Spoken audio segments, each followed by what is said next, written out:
So this week I decided to go and experience climbing the mountain by myself. Um, the last couple weeks, I had went with a group of people. We went out for Jacoby's Foundation. Shout out to them, and I had took the boys, and we climbed the top of the mountain. So I said to myself, I said, you know what? It was on Tuesday. I said, I'm going to take myself to climb this mountain and experience God at the top of the mountain by myself. Be intentional about this movement, right? So when I woke up that morning, y'all, the voices began to set in, and every excuse in the book tried to discourage me from going to the mountain for whatever reason, right? It's like, oh, it's cold outside. You know, it was the coldest day that we had thus far here in Atlanta. Okay, so it was cold that morning. And so every excuse was in my head. Like, Tish, it's cold outside. You know, the doctor said you got arthritis in them knees. And then you talk about climbing up the mountain, girl. You might not want to do that. But I pushed through anyway. Before I began my walk, I had was talking to a loved one on the phone, and they had expressed to me that a member of the church had passed away. Really, really, really, really sad news. Young lady that had passed away. So I took in that and began to do this walk, y'all.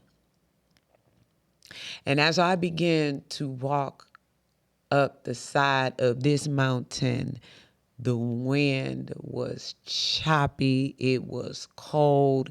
It wasn't the experience that I was yearning for, right? When I got to the top of the mountain, I made it.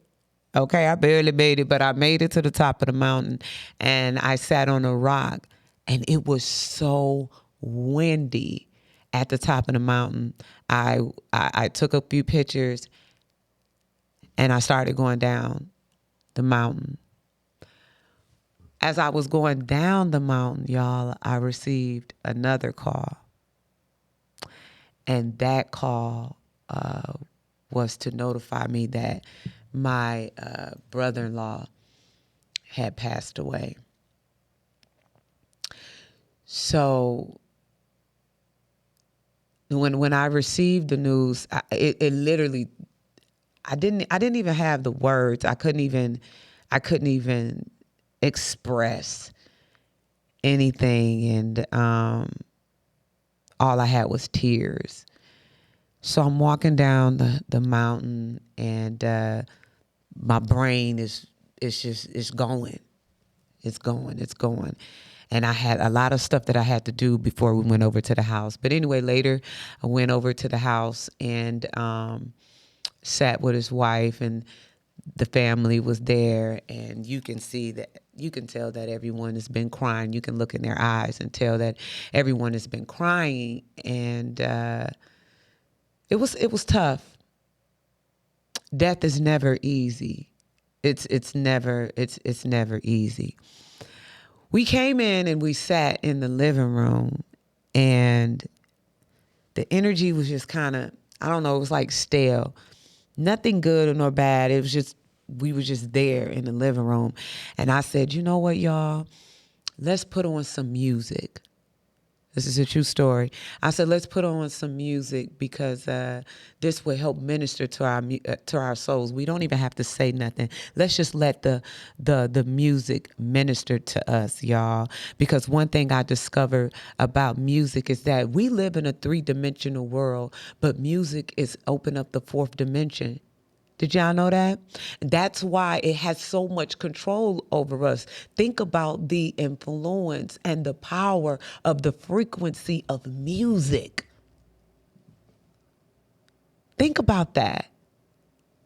How if you ready to fight, you could put a song on it to get you ready to throw them things. You know what I'm saying? If I'm ready to make love to my husband, I know what to put on. I put some of that Tank on.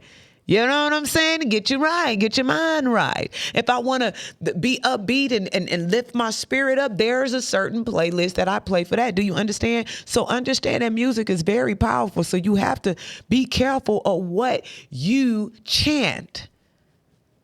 Yeah, we're not even going to dive into that, but you got to be careful, and you got to make sure that you protect your airways. We put this music on, y'all, and it filled the room, and we began to start thanking God. It was such a beautiful experience to know that he had accepted Christ 2 days. He rededicated. His wife said he rededicated his life 2 days prior to him passing. Just give us the joy, the peace, and the comfort. Because you got to you got to work on your afterlife. Because what you do in this life matters. We are sent here to create. You need to be creating. What are you bringing? What conception do you have in your head? I'm sorry. The conception starts in your head. Okay. And then you have to go through all of those changes with bringing it and birthing it and bringing it to this life, y'all, to this experience. You must know that we are spiritual beings first, friends. We are spiritual beings first. That is not my brother laying there. That was his shell when I saw that body. His time has expired. Something is absent from the body. His being is gone. And the Joey we know is not that same Joey no more.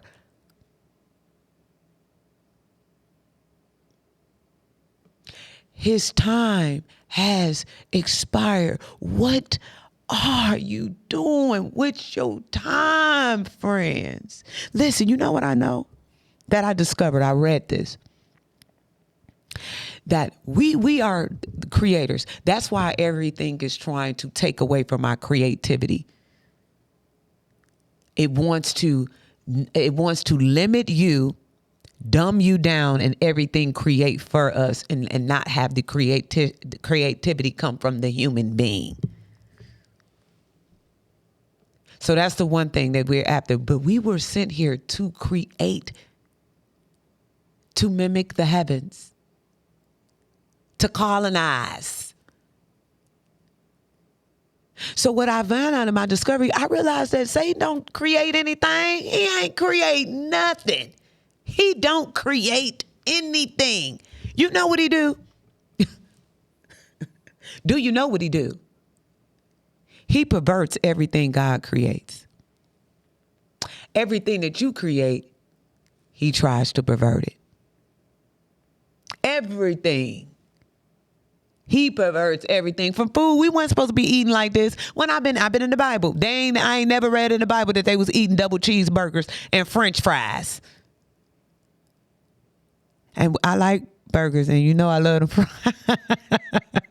You know I love them fries. But that didn't consist of our diets. He perverted sex. It was for one man, one woman. Now you got to add 10 people in the room. You understand? Now you can't just sleep with her. You got to sleep with her, him, and them. What is going on? What are you creating? Think of it this way. Ask yourself this. Ask yourself this. How can you be the solution to a problem of today? Maybe the solution to a problem in your community. Maybe you can be the solution to the problem in your family.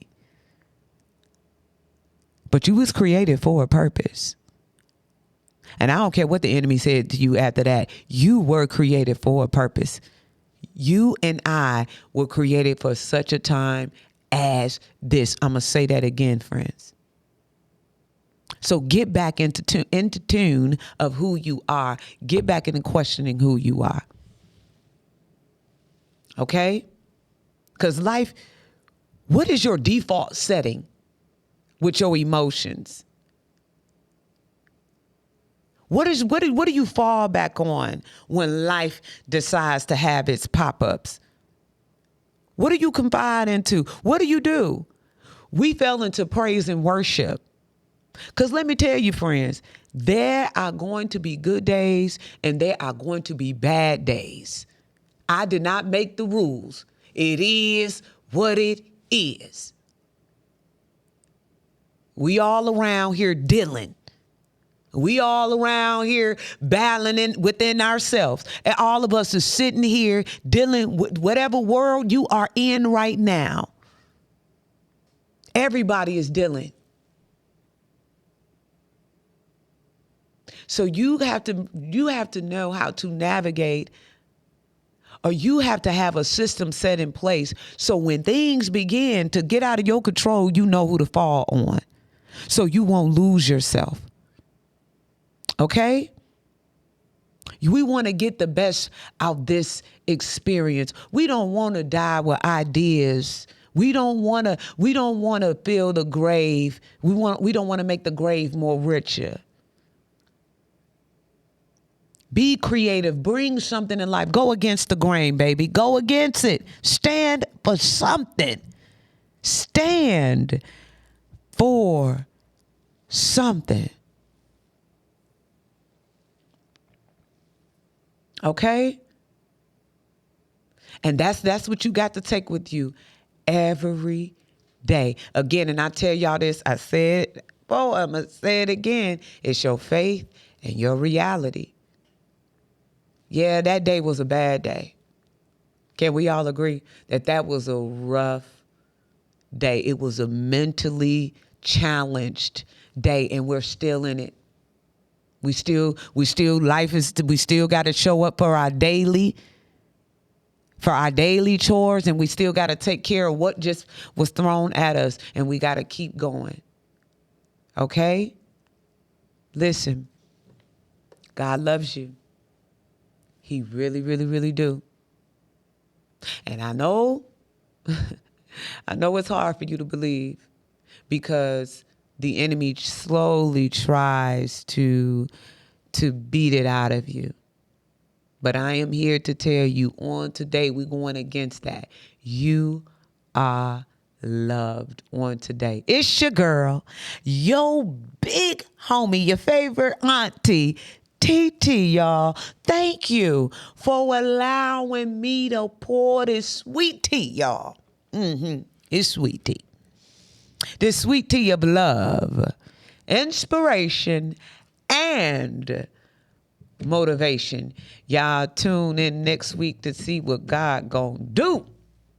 Because you know I have no idea. And before we get out of here, I almost forgot. We have to give a special thanks to the APEP team for allowing your girl to keep coming up in here. Yes, keep coming up in here to represent God using this here platform. So I don't take this for granted. You know my job is not to persuade you in any way, but to get you to think. And if you can start thinking, you can start questioning these things. Once you start questioning these things, there is a seek that you need to do. Okay? Seek. We all should be seeking something, exploring something, examining something. And then once you seek, you should get your understanding. And once you get your understanding, there is nothing nobody can do with that. Because they can't take your understanding, sweetheart. They can't. And if this video resonated with you in any kind of way, if you're like, you know what, I like that, man, like it. Subscribe if you can and share to a loved one. Y'all hang in there. Y'all hang in there because your minds is under attack like no other before. So you have to recognize the attack. If there's a war coming, there's going to be signs of it, and you got to prepare yourself for it. You got to prepare yourself for this daily mental battle. You have to change your default setting. So when things come in, you don't lose it and lose your faith. Okay? God bless each and every one of you that sat and listened to your girl. God bless y'all. Rest in peace, my brother Joy. Rest in peace, Daniela. God bless y'all. Bye.